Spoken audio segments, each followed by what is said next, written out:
We would talk today about who your hero is. Now, what I mean by that is your hero product, your hero category, and once you know that, creating your overall brand, your overall story, approach, everything is going to start to align and fall in place. Now, check this out. Who remembers, let's go to the next slide, who remembers this slide from last year's convention? Anybody? Okay. So awesome. You have an entire store, right? Now, it's really important to understand the store, to know the type of products that it carries. And it's so awesome, right, that you have an array of products, something practically for everyone. But you also may recall me saying that you don't need to sell everything, and you don't have to be an expert on everything. So let me give you an example. That would be like a worker at a Target or a Walmart, not only knowing all of the product locations, but knowing every single product detail for anything they're asked about. That's a lot, isn't it? Have you ever heard the phrase, jack of all trades, master of none? Yeah, I know. You know, sometimes it's true, though. When you try to focus on too many things, it's easy to lose that focus. And I hear from so many representatives with product, JJ, like, how do I know what to sell? What should I focus on? You know, just tell me what to sell. Let me give you a quick example. Now, this is going to be a little, dramatic, but you'll get what I mean. So here we go. Representative, I don't wear makeup, and I am not really interested in it, but you put it on the front cover, and that must mean it's a company priority, so I guess I'm going to focus on selling that this campaign. Okay, that's this campaign. The next campaign, slippers. Okay, so last campaign, I was an expert on selling makeup, and this campaign, I'm an expert on selling slippers. It sounds kind of funny when I put it like that, right? But however, let me just take a moment. I would like to acknowledge that our slippers are amazing. They're a great add-on sell. I'm just not sure anyone is here just to solely sell footwear, right? Okay, let's take a look at this next slide. Take a look at the variety of all of these campaign front covers. Each one is from a different category, and I don't even think I captured all of the categories, by the way. Now think about your customers and your community. What do they see you posting about most on social or talking about when you're connecting with them? Let's just say that you adjust every campaign to align with the front cover.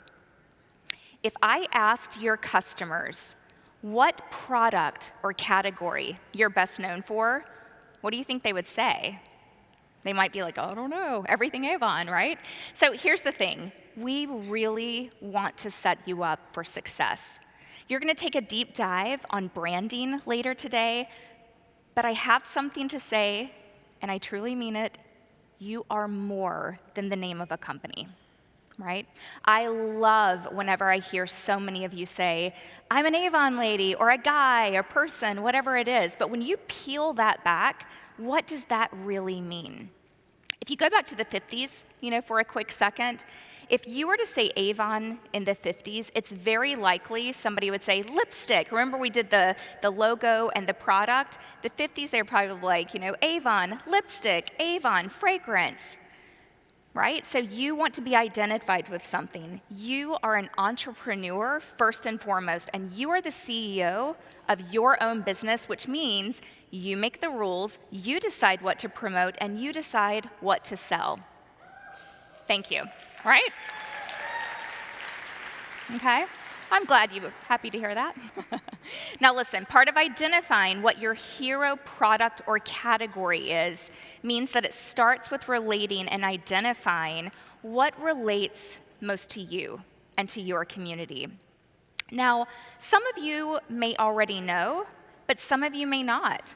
So here's a few questions on screen to kind of start thinking about to ask yourself. Immediately following this session, Jessica is going to come out and take you through a workshop, and you're really going to dig in and start to really have a guided exercise to help you kind of answer some of these questions. Now, I do want to clarify something really quickly. This session is not about only selling one product. This is about identifying the product or category that you are known for. And absolutely, you need to sell the slippers, right? You need to sell those complementary products, everything else from that big, gorgeous store that you have. But all of those other products, they're the icing, right? Those are the add-on sales. So let's identify what a hero product is. Super straightforward. First of all, it's usually the bestseller, right? Next, it always takes pride of placement in everything. Anything you think about, whether it's a display, if you're in a store, the marketing, if you're on social, any of the advertisements, we can stop for a second and I guarantee you that you can think about any company and you can identify hero products. So when you have a hero product, it positions you to be believed and more authentic, right? Rather than, they sell everything. So if I'm identifying, if Mary, she sells a lot of Avon, right? But if I know Mary and Mary's all about skincare, then I know that Mary uses her skincare. She talks about skincare, and so that immediately makes me believe that she is authentic. And when you are authentic and you have your hero product, you're more likely to have people purchase from you and for people to recommend purchasing from you as well. Do you want to be a product or do you want to be everything? Do you want to be known for like something that is a specialty where you are the expert in that, or just kind of everything, the jack of all trades, right? Okay, really quick note, let's talk a little bit about personal preference versus hero product. If you had to choose right now, you probably have a really good idea of what your hero product may be. Now, it may end up that it's your hero product, but from a business perspective, I want you to take into consideration just a few things. Number one, what is going to resonate with your community? This is your community, not my community. What is going to resonate? What is going to create a demand? That's really important to kind of think about. And ultimately, and the most important to me, is what is going to give you the biggest rate of return on your time and investment, because that is really valuable. Now, don't get me wrong, and I've said this a little bit, but I want to keep reiterating, I'm not suggesting that you stop selling deodorants. Everybody still needs those, right? But how many do you have to sell to earn the same as selling a skincare product? Food for thought, okay? A lot. You're like, I know. Okay.